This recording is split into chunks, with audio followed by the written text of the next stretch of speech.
m'épouserais? तो मेरे भाई आज की इस कहानी में आप देखने वाले हो एक 14 साल की ऐसी छपरी निब्बी को जिसकी उम्र एक ऐसे स्टेज पर आ जाती है जहां पर उसकी गुजिया रसीली होने लग जाती है और उसके छेद की गर्मी उसके दिमाग पर कंट्रोल पा लेती है। पर उसने कभी ठुकाई करवाई नहीं होती है तो इस बात का उसे एक्सपीरियंस नहीं होता है। वो किसी भी लौंडे के साथ ठुकाई करने को तैयार है, इसलिए वो हर किसी को अपने स्कर्ट उठा उठा करके दिखाती रहती है। पर इसके बाद उसके साथ क्या क्या कहाँ कैसे कैसे किस किस पोजीशन में होता है, चलिए कहानी में देखते हैं।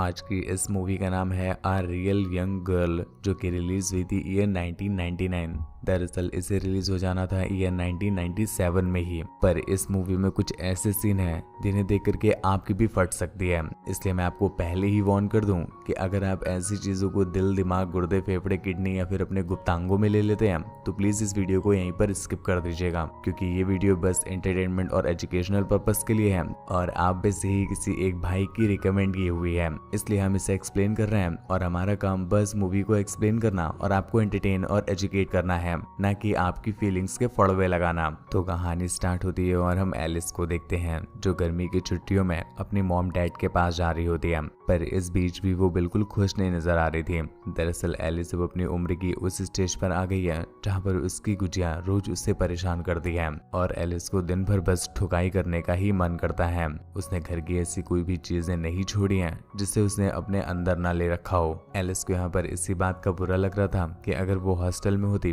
तो आसपास एक लंबे केले का इंतजाम तो कर सकती थी, पर उसके गांव में तो उससे कोई केला खिलाने वाला भी नहीं मिलेगा और उसे घर से बाहर भी नहीं निकलने दिया जाता है। इसलिए एलिस को बस अपने घर की लंबी सब्जियों से ही काम चलाना पड़ेगा। कुछ देर के बाद एलिस अपने घर पर पहुंच जाती है जहां पर उसकी मुलाकात उसके मॉम और डैड से होती है और वो दोनों उसे देख करके बहुत खुश हो जाते हैं। और ये चीज हम तब भी नोटिस कर पाते हैं जब ये तीनों बैठ करके डिनर कर रहे होते हैं और इस बीच उसके डैड एलिस की गुजिया में उंगली करने की कोशिश करते हैं। इस सीन को देख करके हमें समझ में आता है कि इसके डैड स्टेप डैड वाली वीडियोस देख रहे हैं। खैर डैड को छोड़ो, यहाँ पर बिटियां भी कम नहीं है, वो भी स्टेप डॉटर वाली वीडियोस देख रही है, क्योंकि इन सब के बावजूद भी वो अपने डैड को मना नहीं करती बल्कि उन्हें पूरे मजे लेने देती है। तभी हम देखते हैं कि खाना खाते खाते अचानक से एलिस के हाथों से चम्मच नीचे गिर जाता है तो वो उस चम्मच को उठाने के लिए नीचे चली जाती है और फिर उसी चम्मच को अपने नीचे घुसा लेती है। हालांकि ये चीज उसके पेरेंट्स देख नहीं पाते, पर एलिस को इस बात से घंटा फर्क भी नहीं पड़ता। वो उनके सामने ही चम्मच को लेकर के अपने कुएं का पानी निकालने लग जाती है। और ये केवल चम्मच के साथ ही नहीं होता, एलिस को जो भी चीजें मिलती हैं वो उन्हें सबसे पहले अपने ऊपर वाले मुंह में नहीं बल्कि अपने नीचे वाले मुंह में डाल लेती है। अगले सीन में हम एलिस को एक सुनसान जगह पर देखते हैं जहाँ पर वो अपने दबा रही होती है और अपने दबाते दबाते वो तरह तरह की ठुकाई को इमेजिन कर रही होती है।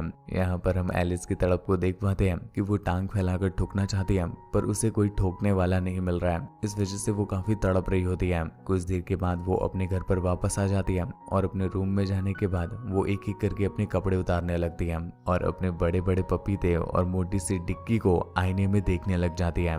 यहाँ पर एलिस हमें बताती है कि ऐसा वो हर रोज करती है और उसे अपने ही दबाने पड़ते हैं, क्योंकि उसके दबाने के लिए उसके पास कोई है ही नहीं। अपनी बिल्ली से काफी देर तक खेलने के बाद जब एलिस थक जाती है तो वो छोटे छोटे कपड़ों को पहन करके अपने रूम में बैठ जाती है और हमें बताती है कि उसे छोटे कपड़े पहनना बहुत पसंद है। यहीं पर दूसरी तरफ हम एक और लड़की मार्टिन को देख पाते हैं जिसकी हालत भी एलिस की तरह ही है। उसे भी ठुकाई करवाने का बहुत मन है पर कोई उसे पेलने वाला नहीं मिल रहा है, इस वजह से वो भी एलिस की तरह बहुत परेशान रहती है।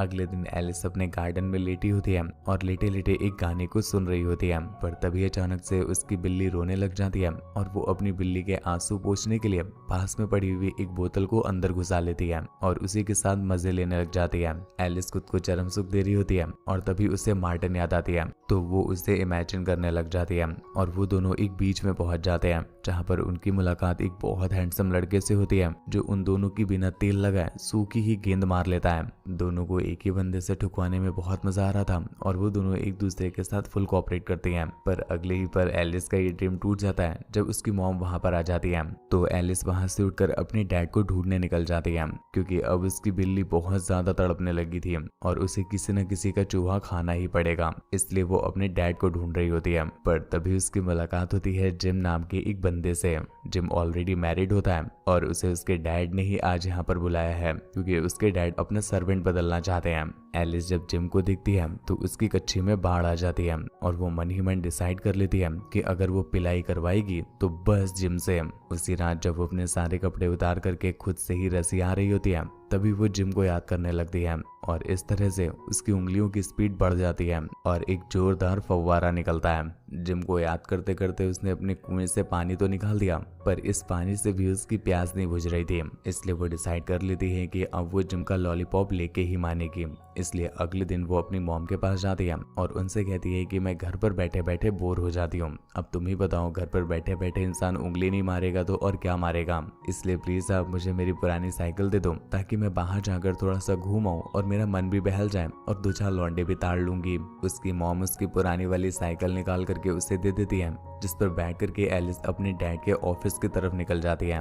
रास्ते में भी वो बस जिम को ही याद कर रही थी, इस वजह से उसकी कच्ची लीक करने लग जाती है। कुछ देर के बाद वो फाइनली अपने डैड के ऑफिस में पहुंच जाती है जहां पर उसे जिम मिल भी जाता है। जिम को देखते ही उसकी कच्ची का लीकेज बाढ़ में बदल जाता है और वो वहीं पर बिछ के ठुकने का डिसाइड कर लेती है। पर यहाँ पर हम जिम को देख पाते हैं जो घंटा उसकी तरफ देख ही नहीं रहा होता है। एलिस को ये देख करके बहुत अजीब लगता है कि वो उसे अपनी गुलाबी चटाना चाहती है पर वहीं पर दूसरी तरफ जिम है जो उस पर ध्यान ही नहीं दे रहा है। वो बार बार उसे अपनी तरफ अट्रैक्ट करने की कोशिश करती है, इवन वो अपनी स्कर्ट भी उठा लेती है पर फिर भी जिम उसकी गुलाबी तो क्या उसकी गुलाबी की झाड़ियां तक नहीं देखता। काफी देर तक कोशिश करने के बाद भी जब वो जिम का खड़ा नहीं कर पाती तो वो वापस अपने घर पर चली जाती है। अगले दिन एक बार फिर से जिम के मुन्नू को कुतुब मीनार बनाने के लिए एलिस अपने डैड के ऑफिस में पहुंच जाती है और अपनी हल्की हल्की डिक्की दिखा करके वो उसके लीनिंग टावर को आईफिल टावर बनाने लग जाती है। पर घंटा जिम तब भी उसकी तरफ नहीं देखता। ये देख करके बेचारी एलिस की फटके हाथ में आ जाती है और उसकी झामटियां फायर हो जाती हैं, इसलिए वो एक कोपचे में जा करके रोने लग जाती है क्योंकि उसे ये लग रहा था कि शायद उसकी गुलाबी गुफा में मैग्नेटिक फील्ड ही नहीं है। तभी इतना ज्यादा अट्रैक्ट करने के बावजूद भी कोई भी लंदन उसके मैग्नेटिक फील्ड की तरफ अट्रैक्ट होता ही नहीं है, इसलिए वो काफी रो रही होती है और उसे अब ऐसा लगने लगा है कि शायद जीवन भर वो बस अपने घर के खीरे और बैगन को ही खट्टा करती रहेगी। लेकिन इतने में ही वहां पर जिम आ जाता है जो पीछे से उसके हाथ पैर बांध देता है और एक एक करके कपड़े उतारने लगता है। ये देख करके एलिस बहुत खुश हो जाती है क्योंकि उसे ऐसी ही तगड़ी ठुकाई चाहिए थी। पर हम देख पाते हैं कि जिम उसको पेलता ही नहीं है, वो बस उसके साथ चुम्मा चाटी करने लगता है और उसकी बॉडी के अलग अलग अंगों के साथ खेलने लग जाता है जिससे बेचारी एलिस की कच्ची और भी ज्यादा गीली होने लगती है और उसकी गुलाबी गुफा लीक करने लग जाती है। ये देख करके जिम को बहुत मजा आता है कि किस तरह से एलिस तड़प रही होती है। दरअसल वो यहाँ पर एलिस को पेलने के लिए या फिर उसे खुश करने के लिए नहीं बल्कि वो उसे और ज्यादा तड़पाने के लिए आया था और ये देख करके एलिस की झामटियां जल जाती हैं। वो समझ जाती है कि जिम बस उसका मजाक उड़ा रहा है बल्कि वो उसे वो ठुकाई का सुख नहीं देने वाला।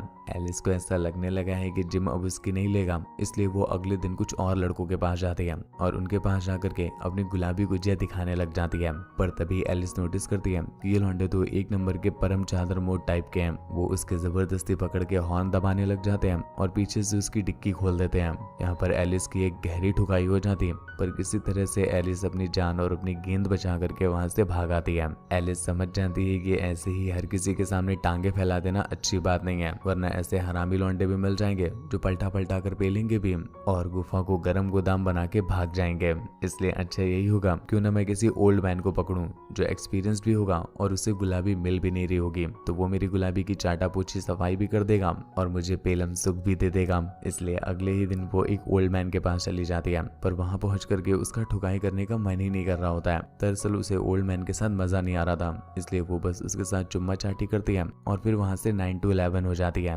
अगले दिन एक बार फिर से एक मस्त ओल्ड मैन की तलाश में वो एक पार्क में पहुंच जाती है जहां पर उसे एक ढीले किलो वाला ओल्ड मैन पसंद भी आ जाता है। वो उसके पास पहुंच करके उसे गर्मा गर्म इशारे देने लग जाती है और ये चीज वो ओल्ड मैन तुरंत समझ जाता है। उसे ऐसा लगने लगता है कि एलिस बहुत ज्यादा प्यासी है और वो कहीं भी ठुकाई करवा लेगी, इसलिए वो उसका हाथ पकड़ करके अपनी पैंट के अंदर डाल देता है और उसके हाथों से ही अपना हिलवाने लग जाता है। एलिस की ये देख करके गेंद फट जाती है, पर वो लौंडा तो रुकने का नाम ही नहीं ले रहा था।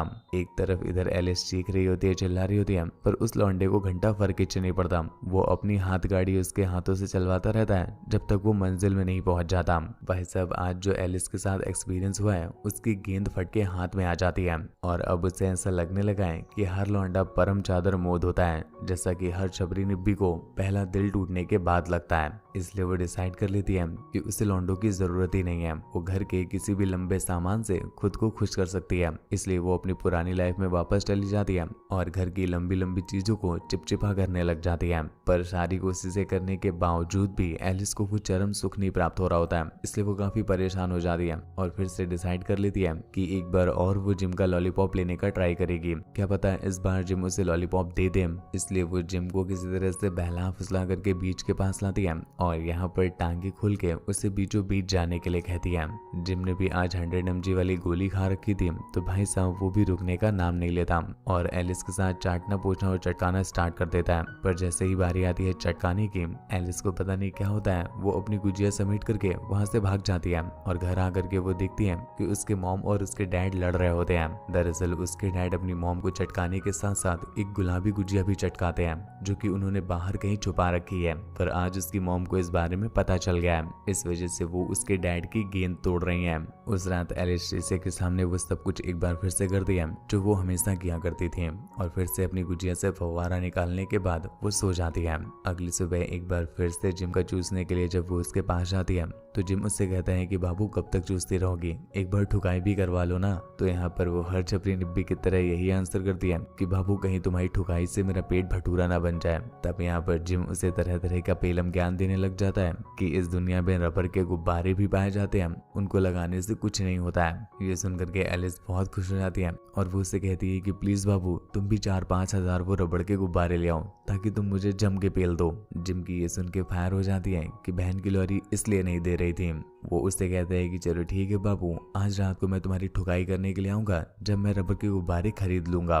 इसके बाद वो दोनों एक दूसरे के कपड़े उतार करके वहीं पर एक दूसरे को चाटना पूछना स्टार्ट कर देते हैं। एक रात एलिस जब बुक पढ़ रही होती है तभी उसके घर के बाहर से किसी गन के शूट होने की आवाज आती है, पर वो लोग इस बात पर ज्यादा ध्यान नहीं देते और सो जाते हैं। पर अगली सुबह जब एलिस की आंख खुलती है तो उसे पता चलता है कि उसके घर के बाहर ही जिम के फड़वे लग गए हैं। दरअसल एलिस के डैड ने अपने घर के आसपास बहुत सारे ट्रैप बिछा रखे होते हैं और रात में जिम जब रबड़ के गुब्बारे लेकर आया था तो उसे पता ही नहीं था कि यहाँ पर ट्रैप बिछे हुए हैं। इस वजह से वो उसके डैड के गन वाले ट्रैप में फंस जाता है और अपने ही हाथों अपने ही एल लगा लेता है। मतलब ये तो वही बात हो गई, तेरे दर पे आया हूँ कुछ करके जाऊंगा वरना सीधा मर के जाऊंगा। जिम भैया कुछ कर नहीं पाए इसलिए सीधा मर के ही चले गए।